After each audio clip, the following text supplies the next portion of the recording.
সব বেঈমান খাইতেছে কিনা দুনিয়া। তো আল্লাহ তাআলা বলে কুলু ওয়া তামাত্তাউ কালিলান, এই নাফরমান কিছু সময়ের জন্য দুনিয়ার মধ্যে খা, ভোগ কর, ইন্নাকুম মুজরিমুন, কিন্তু মনে রাখিস তুই কিন্তু নাফরমান, তুই কিন্তু পাপী, আমি কিন্তু তোরে ছাড়ব না।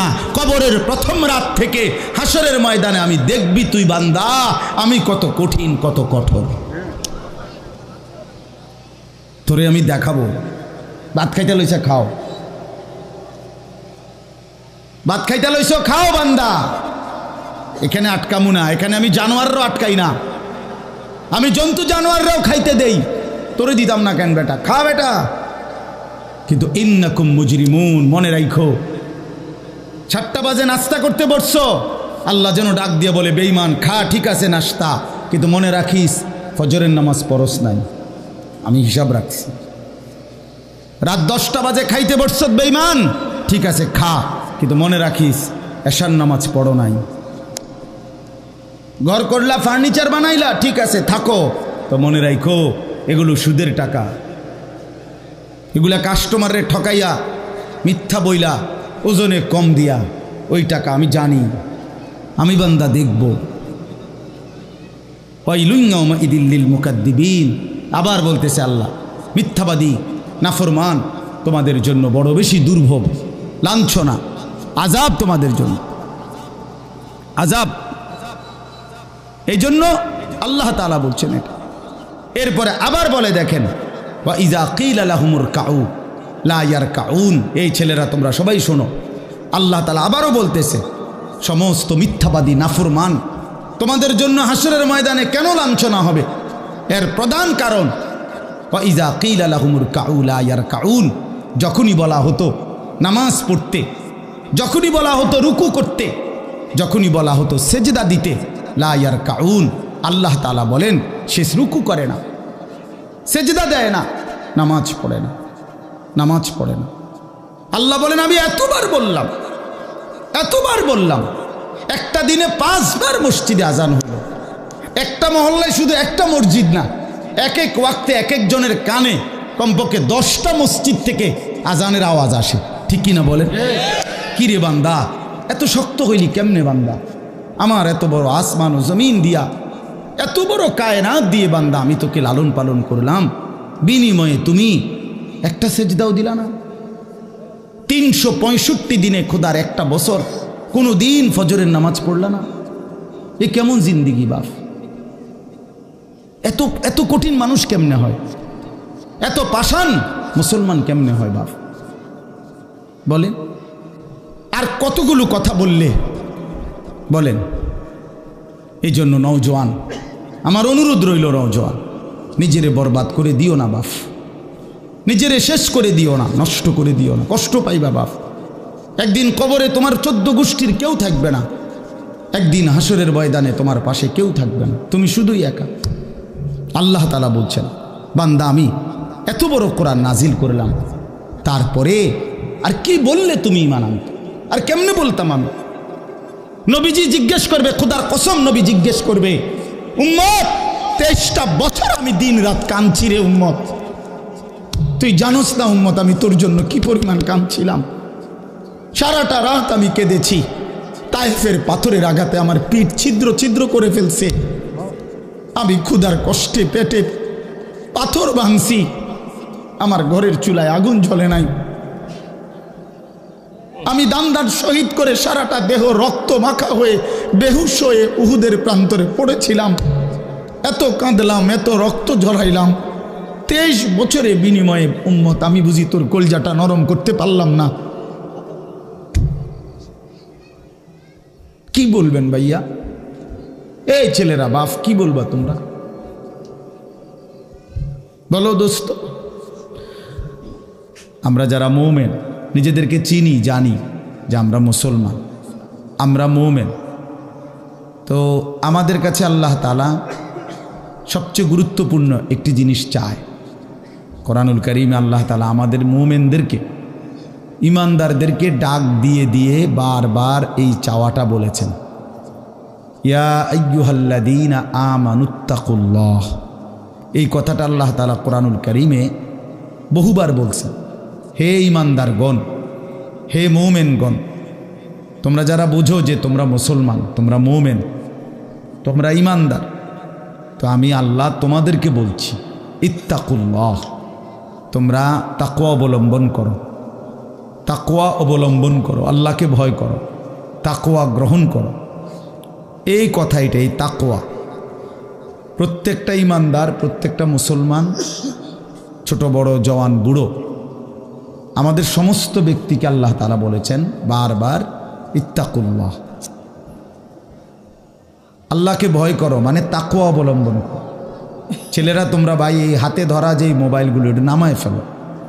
আরে ভাইয়া, আমাদের চেহারার দিকে তাকাই আসুন, শুধু শুধু এই মোবাইলটা নিয়ে ব্যস্ত হওয়ার কিচ্ছু নাই বাপ।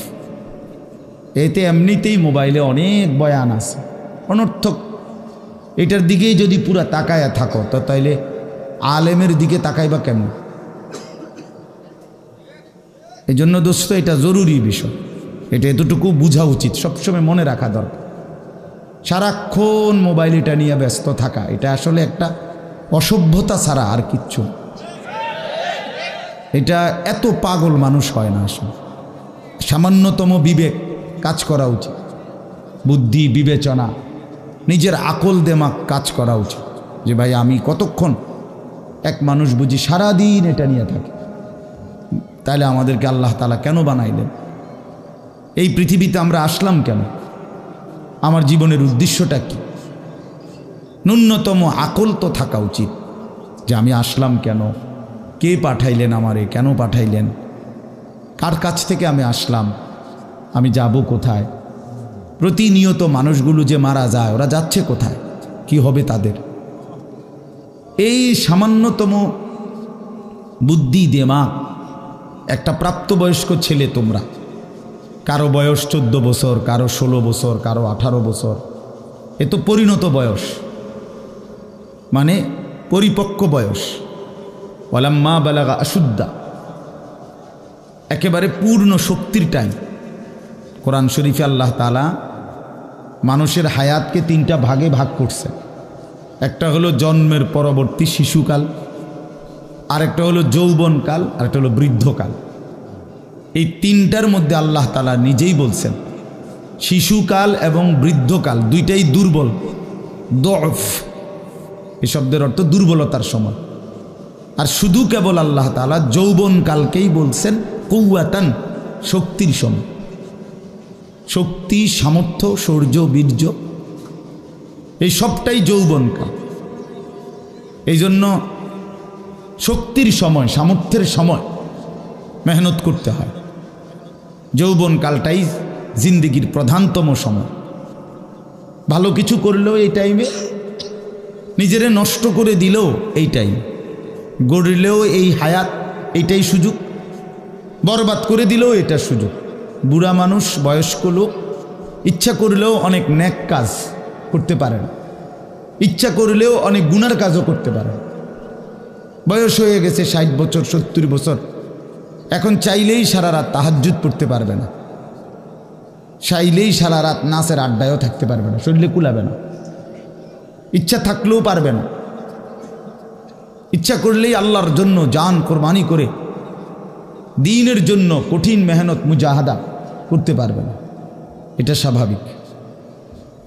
আমার মনে আছে একটা সময় 2.5 ঘন্টা 3 ঘন্টাও পায়ে হাইটা কোথাও মাহফিলে গেছে, এখন আর এটা সহ্য হয় না। তাইলে হায়াতের একটা অংশ আছে মানুষের। এই জন্য প্রিয় ভাই, সবাইকে বললাম, তুমি যদি কমপক্ষে নিজের হায়াতের কদর না করো, নিজেকেও যদি কমপক্ষে না বুঝলা, তো কি বুঝলা জীবন? এই সমাজ, এই দেশ, এই জাতি, নিজের এলাকা, পাড়া, মহল্লা, কারো কোনো উপকার করলা না। কমপক্ষে নিজের উপকার তো করো, নিজের ভালো, নিজের কল্যাণ, নিজের জন্য তো কমপক্ষে, যে আমি যে একটা মানুষ, আমি যে সারাদিন 1 ওয়াক্ত নামাজ পড়ি না, সারাদিন মোবাইলের মধ্যে নাচ গান, ছবি, নর্তকীর সিনেমা, নাটক, অশ্লীল দৃশ্য, উলঙ্গ ছবি, সারাদিন সমবয়সী বন্ধুদের সাথে আড্ডা দিলাম, দুষ্টামি করলাম, ফালতু কথাবার্তা করে কাটাইলাম। আচ্ছা, এটা রাত শেষে ঘুমের টাইমে হলো তো মানুষের বিবেকে একটু হলেও নাড়া দেওয়া উচিত, জানি বাস্তবিক অর্থে সারাদিন কি করলাম। এতটুকু দেমাগ যদি, এতটুকু আকল যদি কারো না থাকে, তো এটা সুস্থ মানুষ কিভাবে? এ তো স্বাভাবিক মানুষ না ভাই, এ তো প্রতিবন্ধী, এ তো পাগল, মাতাল, অসুস্থ মানুষ। এই জন্য দোস্ত আমার, বন্ধু আমার, এদ্দুর কমপক্ষে অনুরোধ করলাম, প্রত্যেকটা অনেক ছেলে মাশাআল্লাহ, অনেক নওজোয়ান তোমরা, আমার অনুরোধ রইল এতটুকু দিল দিয়া ভাইব, নিজেরে নিয়ে শুধু ভাইব, আর কিছু না করো, নিজেরে ভাইব। রাসূলুল্লাহ সাল্লাল্লাহু আলাইহি সাল্লাম বলছেন, এক সাহাবী একদিন নবীজিকে জিজ্ঞেস করছে, হুযাইফা, ইয়া রাসূলুল্লাহ, আমি যদি দ্বীনের উপরে চলতে গিয়ে কখনো এমন হয় যে আমার সাথে কেউ নাই, সবাই আল্লাহর নাফরমানিতে লিপ্ত, আমি শুধু একা, তখন আমি কি করব? আল্লাহর নবী সাল্লাল্লাহু আলাইহি সাল্লাম বললেন, ওয়ালাউ আন তাআদ্দা বিআসলি শাজারাতিন, প্রয়োজনে তুমি একটা গাছের গোড়ালি, শিকড় কামড়াইয়া ধইরা পড়ে থাকবে একা, তারপরও দিন ছাইরো না।